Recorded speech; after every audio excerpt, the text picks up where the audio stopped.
c'est Linux Crypto Prodige et aujourd'hui, on va commencer avec une petite mise à jour sur XRP. Présentement, on est à 11 demandes d'ETF pour XRP par les institutions et 16 au total. Ces demandes sont poussées auprès de la SEC. En ce moment, son président intérimaire est Mark Ueda. Il remplace l'anti-crypto Gary Gensler. Paul Atkins, qui est en faveur du gouvernement Trump, prendra place très bientôt.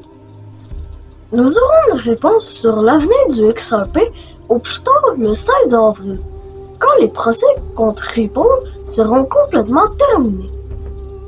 Il est quand même possible que Ripple ait une amende du gouvernement américain de 125 millions, mais il est possible que cette amende, il la paye en XRP, ce qui alimenterait la réserve proposée par Donald Trump et augmenterait la valeur du XRP dans le temps. La reconnaissance des cryptos par le gouvernement américain dans une réserve stratégique démontre que les spéculations sur Cardano, XRP, Solana et Ethereum deviennent réalité. Bon, parlons un petit peu de Bitcoin. La Russie, la Chine et l'Inde font des transactions avec le pétrole par des dizaines de millions de dollars avec le Bitcoin. Ensuite, l'Iran et le Venezuela commencent aussi à prendre le Bitcoin pour faire des transactions de pétrole. Une autre information importante est que Goldman Sachs, une des plus grandes banques au monde, vient de réinvestir 710 millions dans les ETF Bitcoin qui s'ajoutent aux 1,6 milliard qu'ils ont déjà investis. Coinbase, la deuxième plus grande plateforme de crypto au monde, vient d'engager 1000 employés. Je dirais qu'ils ont minimum 50 000 $ par année, ce qui fait que Coinbase a mis un investissement de 50 millions au minimum. Alors, il faudrait que quelqu'un m'explique pourquoi il voudrait dépasser de 50 à 100 millions en employés salariés juste pour un marché qui s'en va vers le sol. Pour moi, tout est évident. Le marché s'en va au ciel.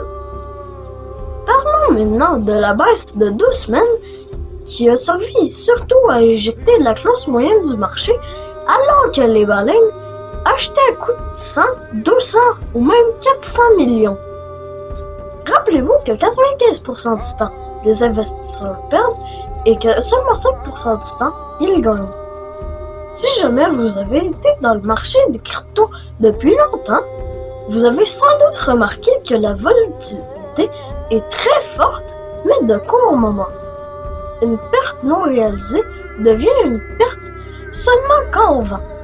La patience fait toujours les plus grands gagnants. Et la peur est la cause des perdants. Si vos investissements sont dans les leaders de catégorie, la seule et unique façon de perdre est d'abandonner. Et je vous explique pourquoi. Croyez-vous vraiment que les baleines qui achètent les corrections du marché vont vraiment perdre? Je vous assure que non. Je vais vous dire un petit secret. Les baleines gagnent toujours. À votre avis, qu'est-ce qui vous fera gagner de l'argent? Suivre les millionnaires ou suivre les influenceurs des réseaux sociaux qui propagent la peur sans arrêt? À vous de choisir vos références. Pour moi, le choix est facile et clair. L'avantage que j'ai d'avoir 11 ans est que je n'ai pas de dette et pas de paiement de maison, ce qui fait que la peur ne m'affecte pas vraiment. C'est pourquoi j'ai un rendement presque double de mon père et j'ai 430% de profit dans le cycle. Une des choses les plus importantes en investissement est de se libérer de la peur, apprendre de ses erreurs et surtout garder la tête froide pendant les paniques générales. Maintenant, je vous montre une charte du Global M2 qui représente bien comment le Bitcoin suit la liquidité mondiale. Et, évidemment, les altcoins suivent le Bitcoin. On peut clairement voir que la liquidité mondiale devance Bitcoin de quelques jours aux semaines. Donc, c'est facile de voir la corrélation entre la masse monétaire et le Bitcoin. En ce moment, on voit que la liquidité est vraiment dans une courbe ascendante, ce qui est très révélateur pour l'avenir proche des cryptos. Pour terminer, je vous présente ma théorie sur les tarifs de Donald Trump. Il a certainement une très grande influence sur le monde de la crypto, et ça, on peut le voir quand il a gagné aux élections le 5 novembre. Contrairement à la majorité des gens, je crois que les tarifs vont booster l'économie, surtout pour les États-Unis. C'est exactement ce que tous les chefs de pays nationalistes devraient faire. Mais c'est certainement pas le cas au Canada avec Crockett Corney. Sa stratégie, selon moi, est de garder le marché du trading assez bas pendant qu'il augmente la réserve nationale de crypto. Il affirme ouvertement qu'il veut baisser la force du dollar américain.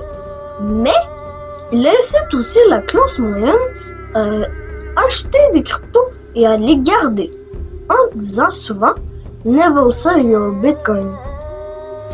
Knows very well, never sell your Bitcoin. That's a little... Never sell your Bitcoin, and so, by heart, never sell your Bitcoin, right? Pour moi, c'est un signe qui ne laisse pas la classe moyenne de côté.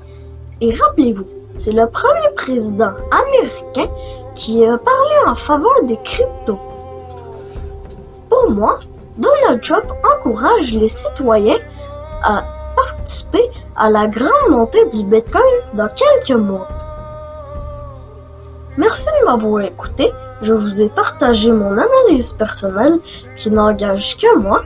Et si vous voulez aller voir d'autres vidéos, vous pouvez aller voir Crypto Recherche et Crypto Formation qui ne sont pas non plus dans le cycle de peur des influenceurs courants. Merci et à bientôt.